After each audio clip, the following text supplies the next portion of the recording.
Kita sudah memasukin semester akhir di tahun ini, dan sudah selayaknya kita harus mengkoreksi apa yang kita lakukan sepanjang tahun ini, sepanjang bulan di tahun ini. Apa yang kita kerjakan itu sesuai dengan ketepatan ilahi atau tidak? Apa yang kita kerjakan itu sudah menjadi berkat atau tidak? Semua goal yang kita tentukan di awal tahun itu sudah tercapai atau belum? Kita harus terima masukan, kita harus terima didikan, kita harus terima koreksi supaya kita itu ke depannya jauh lebih baik. Masih ada 3 bulan ke depan yang harus kita kerjakan, dan saya berdoa Bapak Ibu mencapai apa yang Tuhan tentukan, mencapai target apa yang sudah ditentukan di awal tahun. Kita setiap tahun harus berubah. Setiap tahun kita mempunyai target masing-masing yang berbeda, baik di pelayanan, di bisnis usaha, dagang, toko, atau apapun juga, dalam keluarga, kehidupan hari-hari, kehidupan sekolah, kehidupan pelajar, atau apapun juga yang kita kerjakan dari tahun ke tahun. Harusnya kita mengalami peningkatan, kita mengalami pertumbuhan, kita harus mengalami growing. Kalau tidak, apapun yang kita lakukan ini tetap akan sama, dari tahun ke tahun tidak akan berubah. Kita ditentukan Tuhan, harusnya dari tahun ke tahun kita berjalan dari kemuliaan satu pada kemuliaan yang lain, dari tingkat iman satu pada tingkat iman yang lain. Dan ada hal yang harus kita kerjakan, harus kita ubah. Kalau sampai hari ini kita belum mencapai apa yang sudah kita tentukan di awal tahun, sampai hari ini belum tercapai, artinya ada beberapa hal yang perlu dikoreksi. Ada hal-hal yang harus kita perbaiki. Kita tidak boleh malas lagi, karena orang malas tentunya tidak akan diberkatin Tuhan. Di Amsal 13 ayat 4, hati si pemalas penuh keinginan, tetapi sia-sia. Sedangkan hati orang rajin diberi kelimpahan. Kalau kita mau hidup dalam kelimpahan, kata kita Amsal, ya kita harus rajin. Kalau hari ini belum tercapai, ya rajin pola pikirmu, kembangkan pikiranmu, kembangkan idemu, supaya Tuhan berkatin apa yang kau kerjakan dan Tuhan bikin berhasil. Tapi orang-orang malas ini tidak akan pernah diberkati. Orang-orang malas adalah orang-orang yang akan menghancurkan masa depannya sendiri.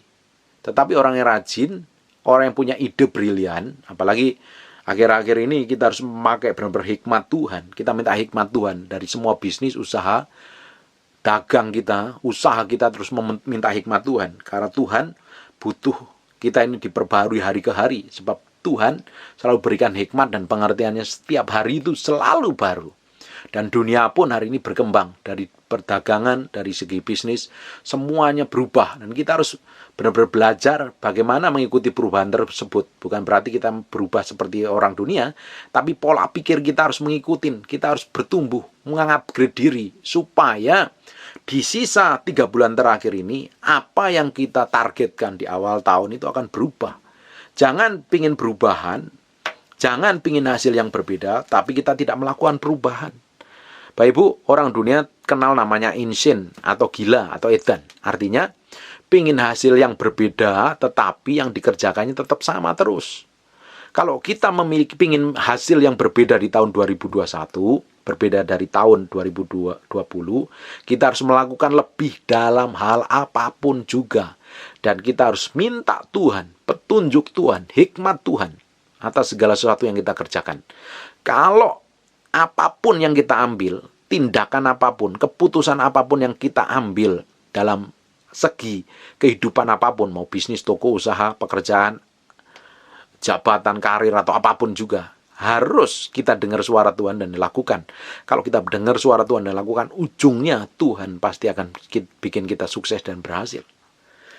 Ketika pemimpin-pemimpin rohani, tokoh-tokoh rohani, tokoh-tokoh Alkitab mengalami tekanan, mengalami himpitan, mengalami masalah, dia datang kepada Tuhan, minta petunjuk Tuhan, dan Tuhan ngomong, dan Tuhan lakukan, ujungnya pasti berhasil. Tinggal 3 bulan di tahun 2021. Kita harus lalui dari hari ke hari ini dalam kemenangan. Kita tidak akan bisa berjalan dalam kemenangan kalau kita tidak dipimpin Tuhan. Kita nggak akan menjadi sukses dan berhasil kalau kita tidak dipimpin oleh Tuhan. Kita dengar suara Tuhan, kita hidupin, berjalan dalam firman, berjalan dalam ketepatan ilahi, berjalan dalam kesucian dan berjalan kekudusan. Kita akan menikmati 3 bulan yang sisa ini, berjalan bersama Tuhan, berjalan dalam kemurahan Tuhan. Bapak Ibu, bukankah selama pandemi ini kita masih bisa sehat, kita masih diberikan nafas hidup, kenyamanan, berkat, artinya ada kemurahan Tuhan, artinya ada proteksi Tuhan, artinya ada berkat Tuhan. Kalau Tuhan buat kita sampai hari ini sehat, artinya untuk beberapa bulan ke depan, beberapa tahun ke depan, Tuhan punya rencana yang harus kita kerjakan. Tuhan belum selesai dengan hidup kita. Tuhan belum selesai dengan tujuannya dalam hidup kita.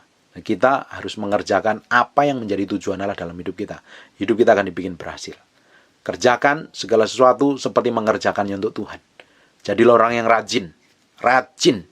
Orang yang rajin itu diberkati Tuhan. Alkitab berkata, hati orang rajin diberi kelimpahan.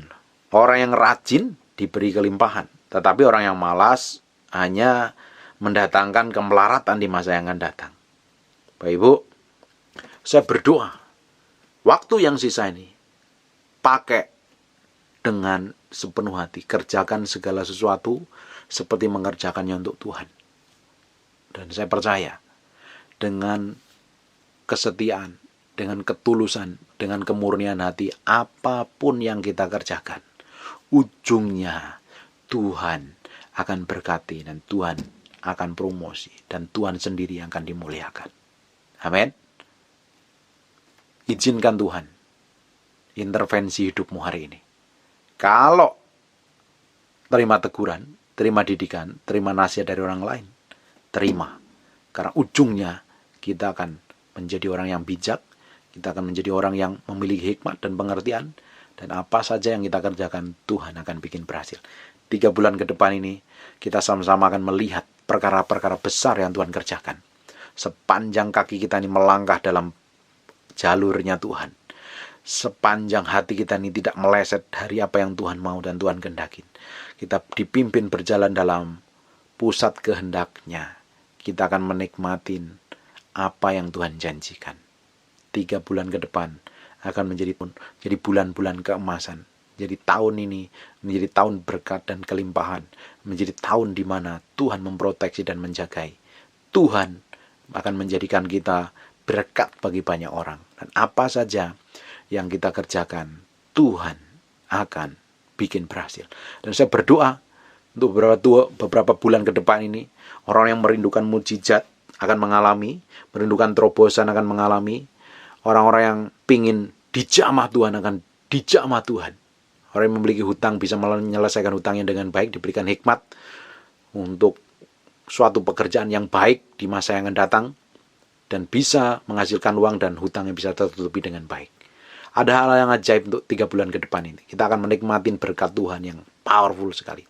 Kalau beberapa bulan ke depan, saya percaya Tuhan intervensi dalam hidup kita. Kalau beberapa bulan kemarin, Tuhan berkatin kita. Untuk beberapa bulan ke depan, Tuhan akan promosi dan berkat kita dalam perkara-perkara yang ajaib dan luar biasa. Jangan menyerah hari ini. Jangan putus asa. Jangan stres, jangan panik. Berlutut di kaki Tuhan, nikmatin Tuhan, nikmati hidupmu bersama Tuhan setiap hari. Dan kita akan sama-sama melihat hal yang ajaib dan dahsyat yang belum Bapak pernah Ibu pikirkan. Tuhan akan bikin breakthrough dan terobosan. Karena Yesus Kristus Tuhan kita, Allah yang tidak pernah berdusta, Allah yang menyertai kita, Allah yang memberkatin kita, Allah yang mencukupi semua kebutuhan kita, dan Dia buktikan bahwa Dia Allah yang hidup, bukan Allah yang setengah mati. Dia Allah yang perkasa yang kita sembah dan layani. Dia Allah yang powerful, yang akan bikin breakthrough dan terobosan dalam kehidupan kita. Amin. Kita akan akhiri tahun 2021 ini dengan kemenangan gilang gemilang, dengan pujian, pengagungan, penyembahan, dan kita bisa bawa korban kita di hadapan Tuhan. Dan kita tentunya yang utama adalah mempersembahkan hidup kita, mempersembahkan hati kita, pikiran kita, roh kita, jiwa kita, tubuh kita menjadi persembahan yang kudus, hidup dan berkenan di hadapan Tuhan. Dan Tuhan disenangkan dengan apa yang kita kerjakan, dan kita menjadi favoritnya Allah semesta alam. Amin. God bless you.